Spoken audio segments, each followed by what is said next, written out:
Je quitte Adèle, annonça Scott, debout en bout de table pour Thanksgiving. Il leva son verre de vin comme s'il portait un toast. Je suis amoureux de ma secrétaire. La dinde refroidit tandis que le silence emplissait la salle à manger. Leur fils Jason se figea, sa fourchette à mi-chemin de sa bouche. Leur fille Ruth fixa son assiette comme si la sauce au canneberge était soudainement devenue intéressante. La mâchoire de sa sœur Daniela se décrocha, tandis que le mari de Daniela, Nelson, baissait les yeux sur sa serviette, comme si c'était la chose la plus importante au monde. Elle a 22 ans, continua Scott avec fierté, comme si être jeune était une grande réussite, et elle est tout ce que tu n'es pas, Adèle. Elle posa soigneusement ses couverts, tamponna le coin de sa bouche avec sa serviette et regarda son mari depuis 25 ans. Ça tombe bien, en fait, dit-elle. Sa voix était calme, même si son cœur battait la chamade. Elle s'appelait Adèle Harrove, elle avait 51 ans et était comptable senior chez Westridge Financial à Grand Rapids, Michigan. Pendant 25 ans, elle avait équilibré des feuilles de calcul le jour et pris soin de sa famille la nuit. Elle pensait avoir construit une vie sûre et heureuse avec Scott, leurs 2 enfants et leur confortable maison dans le quartier historique de Heritage Hill. Tout ce qu'elle avait voulu était simple, vieillir avec l'homme qu'elle aimait, voir leurs enfants grandir, prendre sa retraite un jour et peut-être un peu voyager. Mais maintenant, sur son chemin se dressait la crise de la quarantaine de Scott, son obsession pour Maria, la jeune secrétaire qu'il avait embauchée il y a 3 mois pour son agence d'assurance. Le pire n'était pas seulement la trahison, c'était la honte publique. Il avait choisi de lui annoncer son départ lors de leur dîner de Thanksgiving en famille, devant leurs enfants et leurs proches, comme s'il voulait qu'elle perde le contrôle. Nous pourrons parler des détails plus tard, dit Scott gentiment, levant son verre de vin plus haut vers de nouveaux départs. Personne ne se joignit à son toast. Ruth se leva soudainement, des larmes coulant sur son visage tandis qu'elle se précipitait hors de la pièce. Jason regarda son père avec incrédulité et colère. « Je crois que tu devrais partir, » dit Adèle doucement. « C'est aussi ma maison, » répondit Scott. Son ton suffisant indiquait clairement qu'il pensait avoir déjà gagné. « Je ferai quelques affaires demain, » ajouta-t-il tandis que leurs invités quittaient la table avec Jen. Scott se rendit dans son bureau avec le reste de la bouteille de vin. Adèle commença à débarrasser la table. Son esprit était étrangement calme, même si son mariage venait de s'effondrer devant tout le monde. En chargeant le lave-vaisselle, elle remarqua que le voyant du répondeur clignotait. Elle appuya sur lecture. Une voix familière sortit du haut-parleur. « Adèle, c'est Wilson Smith qui vous appelle. J'ai des nouvelles importantes concernant la succession de votre oncle. Veuillez me rappeler dès que possible. » Son oncle Greg, le frère de sa mère, était resté célibataire toute sa vie et avait fait fortune dans l'immobilier commercial. Il était décédé 3 semaines plus tôt. Il l'avait toujours préféré à tous ses neveux et nièces, mais elle ne s'attendait à rien de son testament, peut-être juste un petit cadeau ou un souvenir. Elle n'avait aucune idée que l'annonce dramatique de Scott serait bientôt éclipsée par une surprise encore plus grande. Elle avait rencontré Scott pendant leur dernière année à l'Université d'État du Michigan. Il était charmant et ambitieux, toujours souriant. Elle était organisée et sérieuse, planifiant déjà son avenir dans la comptabilité. Ils se complétaient. Son côté amusant l'aidait à se détendre et son côté pratique ancrait ses rêves. Du moins, c'est ce qu'il croyait autrefois. Il s'était marié jeune, à 26 ans. À cette époque, elle avait commencé à travailler dans un cabinet comptable local et Scott avait ouvert son agence d'assurance avec un petit prêt commercial. Les premières années furent difficiles, mais ils étaient heureux. Ils avaient économisé avec soin pour acheter leur maison victorienne à rénover à Heritage Hill, ce qui leur avait pris presque tous les week-ends pendant près de 10 ans. Elle n'avait pris que 6 semaines de congé de maternité pour chaque enfant, puis elle était retournée travailler, conciliant maternité et carrière. À mesure que l'entreprise de Scott grandissait, ses ambitions grandissaient aussi. Son petit bureau avait déménagé dans un espace plus grand au centre-ville. Ses vêtements étaient passés de costumes achetés en magasin à des costumes sur mesure. Il avait adhéré au country club, non pas pour le golf, auquel il jouait rarement, mais pour les personnes qui pourraient devenir de riches clients. Elle avait tout soutenu. Elle croyait que tout ce qu'il faisait était pour leur avenir commun. Sa propre carrière avait progressé lentement mais sûrement. Elle était devenue connue pour son travail soigné et ses valeurs fortes. Elle était finalement devenue comptable senior chez Westridge Financial. Son salaire stable avait aidé pendant les périodes où Scott ne gagnait pas beaucoup avec ses commissions. L'oncle Greg avait toujours approuvé son mode de vie pratique. « Tu es la tante de toutes ces cigales », disait-il lors de leur déjeuner mensuel, toujours en train de préparer, toujours en train de penser à l'avenir. Lorsqu'il avait été diagnostiqué d'un cancer du pancréas il y a 6 mois, elle lui rendait visite chaque semaine. Elle apportait de la nourriture qu'il mangeait rarement, mais il semblait apprécier sa compagnie plus qu'elle ne le réalisait. Maintenant, avec le recul, elle pouvait voir les signes que son mariage s'effondrait. Scott avait commencé à critiquer ses vêtements et ses routines prévisibles. Il était devenu obsédé par le fitness à 49 ans. Il avait acheté une nouvelle décapotable sans lui en parler d'abord. Il travaillait tard au bureau et rentrait à la maison en sentant un parfum inconnu. Ce sont les signes classiques d'une crise de la quarantaine. Elle les avait remarqués, mais avait essayé de les ignorer. Elle s'était dit que leur mariage était trop solide pour s'effondrer à cause de quelque chose d'aussi courant. Sa sœur Daniela lui avait dit une fois, lorsqu'elle avait partagé ses inquiétudes, que Greg avait traversé quelque chose de similaire à 50 ans. « Tu te souviens de la moto ?» Alors elle avait attendu que cette phase passe, croyant que 25 ans de mariage lui avaient valu patience et compréhension. Même lorsque Scott avait mentionné l'embauche de Maria, la qualifiant de brillante et intuitive malgré son manque d'expérience, elle avait refoulé son malaise. Maria était plus jeune que leur fille, après tout.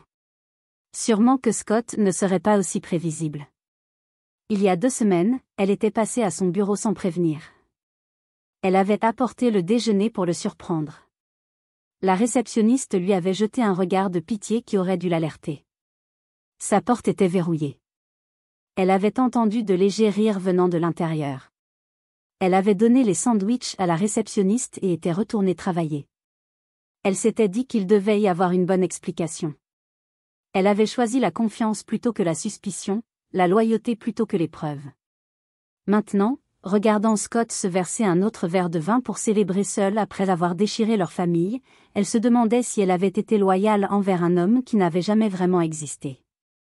Le lendemain de Thanksgiving était froid et clair, comme la plupart des matins de novembre dans le Michigan. Elle avait mal dormi sur le canapé du salon. Elle ne voulait pas partager la chambre avec Scott. Il était monté tard après minuit. La bouteille de vin vide était toujours dans son bureau. Elle avait fait du café et appelé le bureau de Wilson Smith, laissant un message à sa secrétaire. Toujours vêtue de ses vêtements de la veille, elle était montée se changer, mais Scott était déjà réveillé et faisait ses valises. « L'appartement de Maria est trop petit pour nous deux », dit-il sans attendre qu'elle pose la question. « Il faudra des chemises dans une valise. Je vais séjourner au Park View Hotel jusqu'à ce qu'on trouve quelque chose de mieux. » Ce mot la blessa plus qu'elle ne s'y attendait. « Quand est-ce que ça a commencé ?» demanda-t-elle. Sa voix lui semblait calme, même à elle. Scott s'arrêta, surpris par sa question directe. « Est-ce que ça a de l'importance ? 25 ans de mariage méritent au moins l'honnêteté sur la façon dont ça se termine. » Il soupira et s'assit sur le lit qu'ils avaient partagé pendant des décennies. En juillet, au pique-nique de l'entreprise. Elle était intéressée, elle écoutait. Sa voix devint défensive.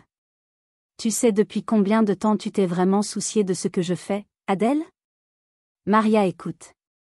Elle est enthousiaste à propos de mes idées, de mes projets. Elle a 22 ans, répondit-elle d'un ton neutre. Tout est excitant à 22 ans. Ce n'est pas seulement l'âge, dit-il rapidement. Elle me voit, le vrai moi, la partie de moi qui s'est enfouie sous les factures, les fonds universitaires et l'assurance vie. Elle le regarda. Ses cheveux clairsemés avaient été teints récemment. Une nouvelle montre coûteuse avait remplacé celle qu'elle lui avait offerte pour leur 10e anniversaire. Ses vêtements de marque étaient serrés autour de son ventre qui grossissait. Qui est cet homme ? Comment a-t-il pu jeter 25 ans d'amour et de souvenirs pour une fille à peine plus âgée que leurs enfants ? Je crois que ce qui fait le plus mal, dit-elle doucement, c'est que tu ne m'as pas assez respecté pour mettre fin à ça en privé. Scott eut un instant un peu honte, puis son visage se durcit. J'avais besoin de témoins. Ta famille doit comprendre que ce n'est pas juste une passade ou une crise de la quarantaine. C'est réel. Maintenant, elle comprenait. Son annonce publique à Thanksgiving n'était pas seulement insouciante, elle était planifiée. Il voulait la faire honte. Il voulait rendre le pardon impossible. Il voulait que toute la faute lui revienne pour qu'elle n'essaie pas de sauver leur mariage. Je vois, dit-elle avant qu'il ne puisse dire quoi que ce soit d'autre. La sonnette retentit. Elle descendit et ouvrit la porte. Un coursier se tenait là avec une lettre recommandée. Elle signa et vit qu'elle provenait du cabinet d'avocat de Wilson Smith. Elle l'ouvrit dans la cuisine. Ses yeux parcoururent les mots formels jusqu'à ce que quelques expressions clés se détachent. Seul bénéficiaire, participation majoritaire, portefeuille complet, et puis 4,7 millions de dollars. Elle s'accrocha au comptoir pour garder l'équilibre. Son oncle Greg, qui avait vécu simplement malgré sa richesse, lui avait tout laissé, ses immeubles commerciaux, ses investissements, même sa fondation caritative. Tout cela. L'héritage était un bien propre, clairement indiqué comme lui appartenant uniquement, et non à son mariage. Une note manuscrite était incluse. Adèle, j'ai toujours admiré ta loyauté et ta force. La vie a une façon de tester les deux. Considère ceci comme ton filet de sécurité pour tout ce qui arrivera. D'une manière ou d'une autre, il avait su, ou du moins deviné, qu'elle pourrait en avoir besoin. Avait-il vu quelque chose chez Scott qu'elle n'avait pas vu, ou avait-elle inconsciemment partagé ses inquiétudes lors de leur conversation? En haut, elle entendit Scott parler au téléphone.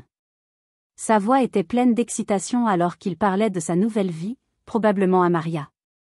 Son choc commença à s'estomper. Un nouveau sentiment apparut, ni tout à fait de la colère, ni tout à fait du soulagement. C'était un étrange et vif sentiment de liberté. Elle plia soigneusement la lettre et la mit dans son sac à main. Puis elle commença à faire une liste dans sa tête, les choses qu'elle devait faire ensuite. Ce n'était pas la vie qu'elle avait imaginée à 51 ans, mais le dernier cadeau de son oncle lui montrait quelque chose d'important. Parfois, l'inattendu donnait aux gens une seconde chance. Elle attendit que Scott parte avec ses valises, puis elle appela Wilson Smith pour confirmer les détails de son héritage. Nous devrions nous rencontrer tout de suite, dit l'avocat. Votre oncle était très clair. Il voulait que vous ayez le contrôle total de tout, ses entreprises, ses décisions, tant personnelles que professionnelles.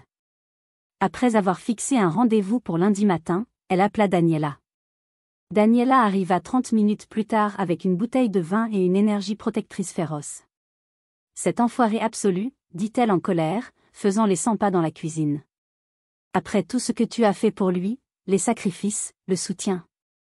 C'est fini, l'interrompit-elle en leur versant à chacune un verre. Ce qui compte maintenant, c'est d'aller de l'avant avec dignité. Daniela s'arrêta en plein mouvement. Tu sembles étonnamment calme. Elle glissa la lettre de l'oncle Greg sur le comptoir. Les yeux de Daniela s'écarquillèrent en la lisant, son expression passant de la colère à la surprise. Putain, Adèle, tu es riche. Il semble que oui, dit-elle doucement, essayant encore de l'accepter. La question est de savoir quoi faire à ce sujet, et à propos de Scott.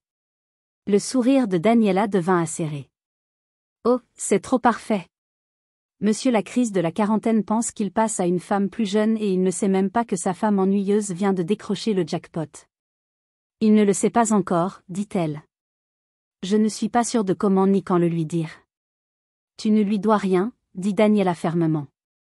Il t'a humilié devant toute ta famille. Laisse-le découvrir quand il sera trop tard.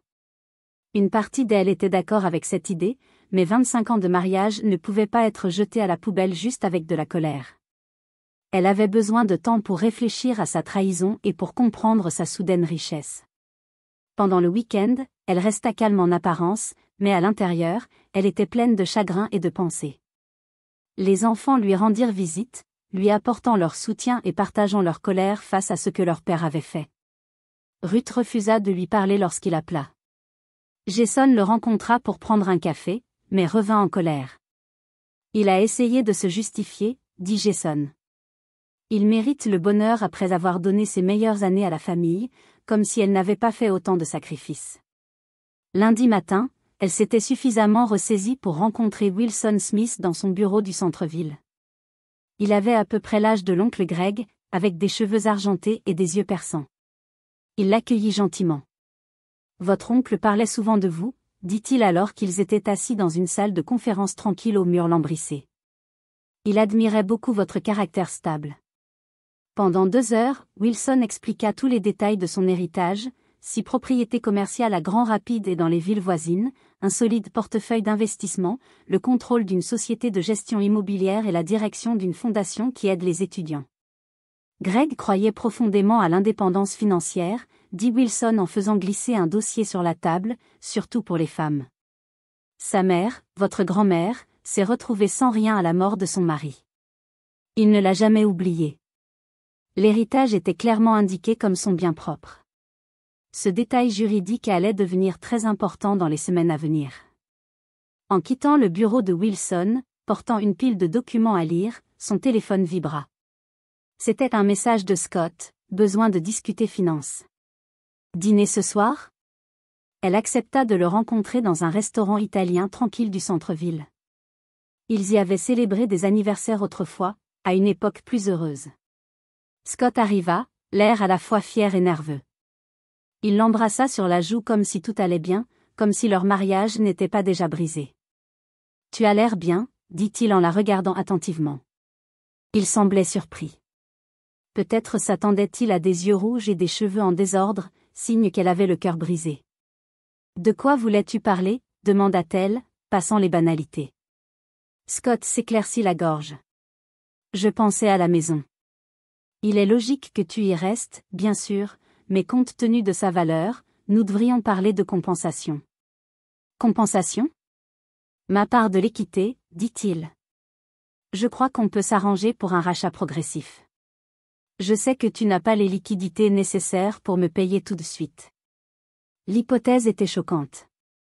Non seulement il la quittait pour quelqu'un de la moitié de son âge, mais il s'attendait à ce qu'elle le paie pour la maison pendant qu'il construisait une nouvelle vie avec Maria.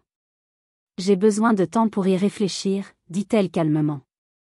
Scott hocha la tête comme s'il était généreux.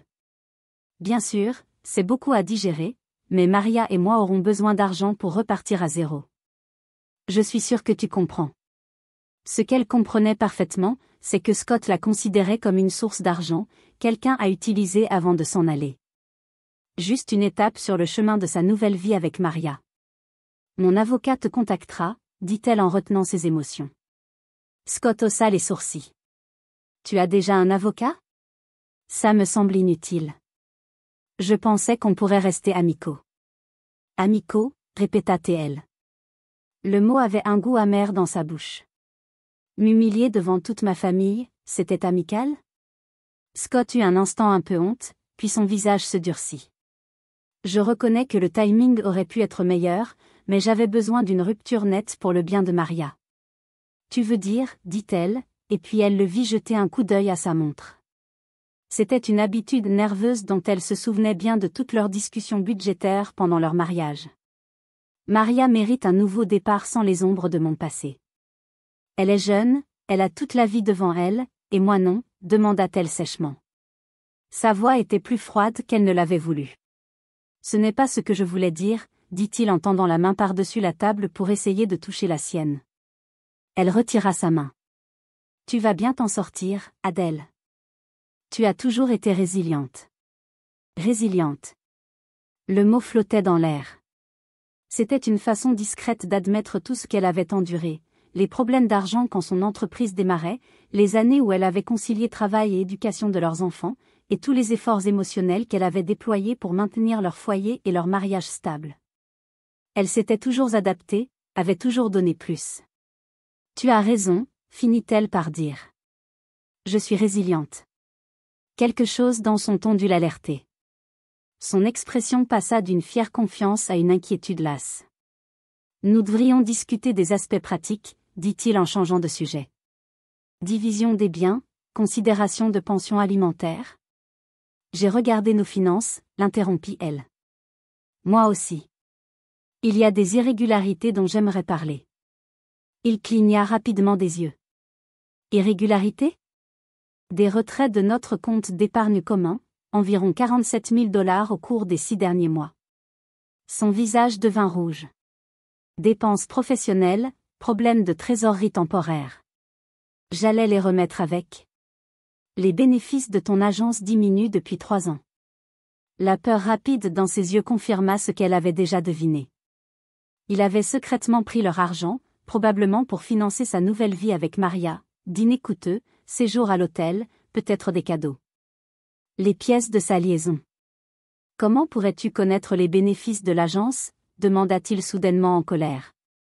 Je suis comptable, Scott. J'ai remarqué des schémas. Il se reprit rapidement, adoucissant son visage en un sourire amical qu'il utilisait avec ses clients. C'est pourquoi nous devons être logiques dans notre séparation. Nous sommes tous les deux stressés, nous faisons des accusations. Ce n'est pas une accusation si c'est vrai. Elle poussa son téléphone sur la table. À l'écran, leur relevé bancaire. Ces retraits correspondent parfaitement à tes soirées tardives au bureau et à tes rendez-vous clients le week-end. Il fixa l'écran, puis la regarda avec une expression froide et tranchante. Très bien. Je planifiais mon départ. Peux-tu m'en vouloir ? 25 ans avec la même routine prévisible et ennuyeuse, la même femme prévisible et ennuyeuse. Ces mots étaient destinés à la blesser. Il voulait qu'elle souffre, qu'elle arrête de poser des questions sur l'argent manquant. Il y a une semaine, cela aurait peut-être fonctionné. Je veux que l'argent soit restitué, dit-elle calmement. Tout. Il rit comme si c'était une blague. Ça n'arrivera pas, considère ça comme le prix de ta liberté. La liberté n'est pas ce que tu proposes, Scott. C'est une trahison déguisée en quelque chose de bien. Son sourire disparut. Tu as toujours été si critique. Maria m'accepte tel que je suis. Maria ne sait pas qui tu es, mais elle le saura. Quelque chose dans sa voix dut le rendre nerveux. Il parut inquiet pour la première fois. Qu'est-ce que ça veut dire ? Avant qu'elle ne puisse répondre, son téléphone sonna. Le nom Maria s'afficha à l'écran. Réponds, dit-elle. Je suis sûre qu'elle veut une mise à jour sur ton plan de divorce amical. Il hésita, puis s'éloigna de la table pour répondre à l'appel. Elle le regarda faire les 100 pas, gesticulant amplement en parlant, probablement en disant à sa jeune petite amie que tout était sous contrôle. Elle profita de ce temps pour demander l'addition. En attendant, elle repensa à tout ce qu'elle avait appris de sa rencontre avec Wilson Smith ce matin-là. L'héritage n'était qu'une partie de l'histoire. Le détective privé de l'oncle Greg avait découvert quelque chose de bien pire, quelque chose que Scott cachait depuis 2 ans. Il avait contracté un important prêt commercial. Il avait utilisé leur maison comme garantie, mais il l'avait fait sans sa connaissance ni sa permission. Sa signature sur les papiers avait été falsifiée. C'était une fraude. Le prêt était maintenant en défaut. Cela expliquait pourquoi il était soudainement si désireux de parler d'argent. Scott ne la quittait pas seulement pour une femme plus jeune, il essayait aussi d'échapper à un énorme désastre financier qu'il avait créé. Au cours des 2 semaines suivant leur dîner, elle travailla sur un plan soigneux. Premièrement, elle rencontra un expert comptable judiciaire recommandé par Wilson Smith.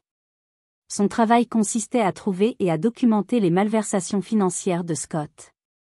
Deuxièmement, elle engagea une avocate spécialisée dans les affaires de fraude. Troisièmement, elle prit le contrôle de l'entreprise de l'oncle Greg. Elle passa du temps à apprendre à gérer les propriétés commerciales et à comprendre chaque aspect de l'entreprise. Pendant ce temps, Scott n'arrêtait pas d'essayer d'obtenir de l'argent de leur mariage. Ses messages oscillaient, parfois sentimentaux. Tu te souviens de notre voyage à Mackinac Island ? Nous avions quelque chose de spécial, et parfois menaçant. Maria pense que je devrais demander une évaluation médico-légale de ton cabinet comptable.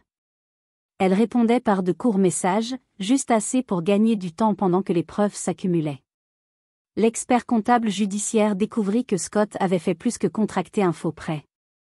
Il avait ouvert des cartes de crédit à son nom et dépensé beaucoup d'argent. Pire encore, il avait modifié les chiffres des états financiers de son entreprise pour dissimuler l'ampleur des pertes. Cela pouvait constituer une fraude à l'assurance. Son avocate spécialisée dans les divorces, Maureen Winters, ne mâcha pas ses mots. Nous avons suffisamment d'éléments pour porter plainte au pénal, pas seulement pour demander le divorce, dit-elle. La question est de savoir ce que vous voulez. Ce qu'elle voulait était compliqué, la justice, oui, la protection de son argent, bien sûr, mais la vengeance, ce sentiment ne lui convenait pas. Cela lui semblait être une perte de temps. Je veux un résultat équitable qui montre ce qui s'est réellement passé, dit-elle. Et je veux que ça aille vite. Maureen hocha la tête. Nous allons déposer la demande maintenant et demander au tribunal des ordonnances temporaires pour protéger votre argent. L'héritage facilite les choses puisque votre avenir financier est assuré. Nous pouvons nous concentrer sur la preuve de la fraude. Tout se déroulait comme prévu jusqu'à ce que Scott amène Maria à la maison. Sa maison.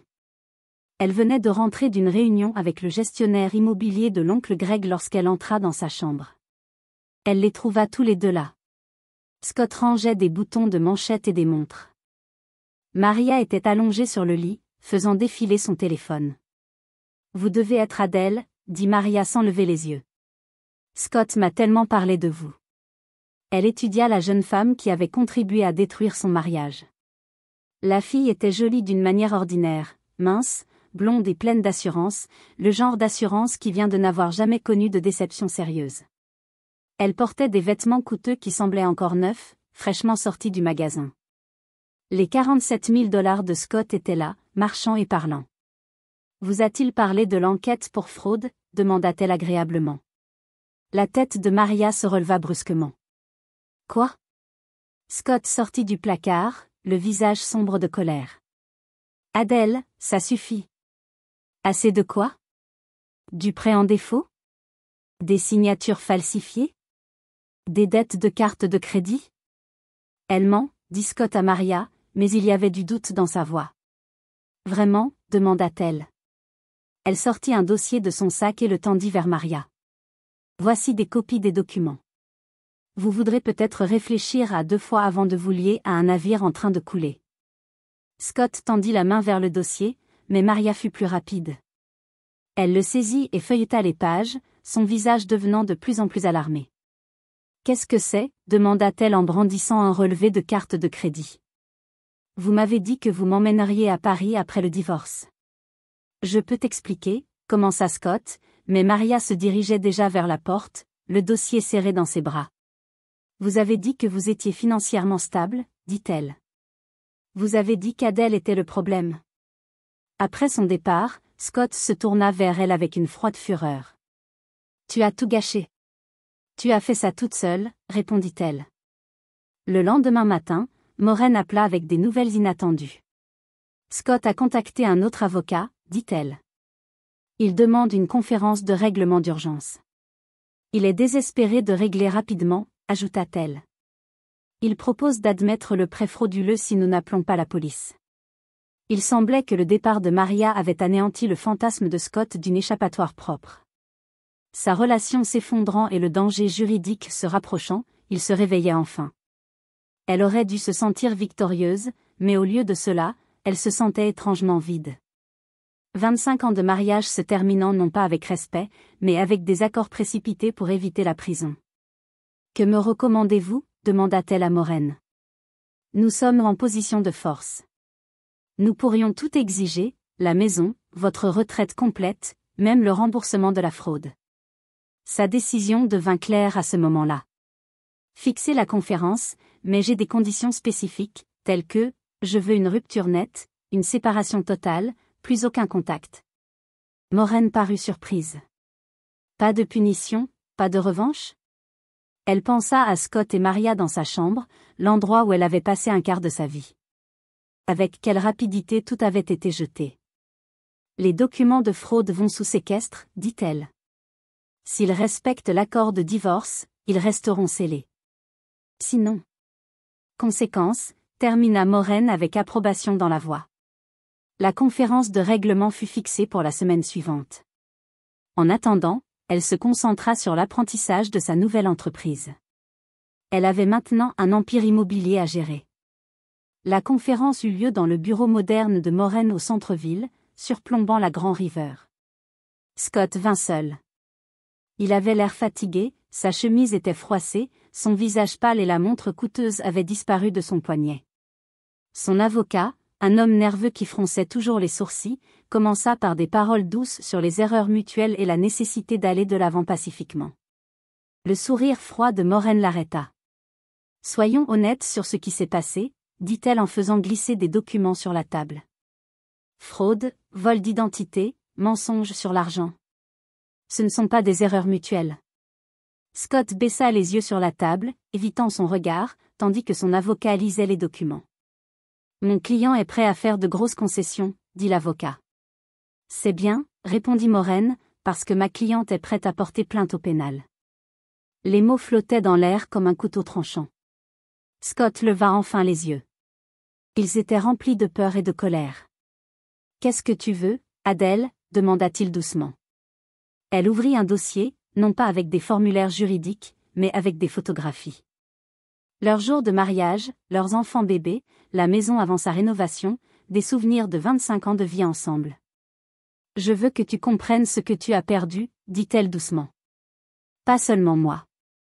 Tu as perdu ton honnêteté, le respect de tes enfants, ta carrière. Est-ce nécessaire, demanda son avocat. Nous sommes ici pour parler des conditions. Les conditions sont simples, dit-elle sans le regarder. Tu renonces à tous tes droits sur la maison, tu renonces à toute réclamation sur mon héritage ou mon entreprise, tu acceptes de rembourser le prêt et les dettes de carte de crédit. Le visage de Scott devint rouge. C'est tout. Sur quoi suis-je censé vivre? Elle fit glisser un dernier document sur la table. C'était l'acte de propriété d'un petit immeuble commercial en dehors de Grand Rapids. Elle l'avait acheté en utilisant une partie de son héritage. Cet immeuble abrite ton agence d'assurance, expliqua-t-elle. Le bail est payé pour 5 ans. C'est ton nouveau départ, Scott. Plus que tu ne le mérites, mais moins que tu ne l'espérais. Ses yeux s'écarquillèrent tandis que la vérité le frappait. Tu possèdes mon immeuble maintenant? Je possède beaucoup de choses maintenant, dit-elle calmement. Signe les papiers. 6 mois après le Thanksgiving qui avait mis fin à son mariage, Adèle se tenait dans le hall de Hardgrove Property, regardant les ouvriers installer la nouvelle enseigne de l'entreprise. La société immobilière commerciale qu'elle avait héritée de l'oncle Greg portait désormais son nom, une reprise symbolique de son identité. Scott avait signé les papiers du divorce cet après-midi de janvier, sa main tremblant légèrement en acceptant les conditions. Sa tentative de créer une sortie triomphante de leur mariage l'avait au contraire laissé humilié et diminué. Maria n'était jamais revenue, calculant rapidement la diminution des avantages d'une relation avec un homme confronté à la ruine financière. Ses enfants avaient géré la trahison de leur père de différentes manières. Ruth maintenait une froide distance, acceptant des déjeuners occasionnels mais refusant de discuter de quoi que ce soit de personnel. Jason, après une colère initiale, s'était installé dans une relation prudente et limitée avec son père.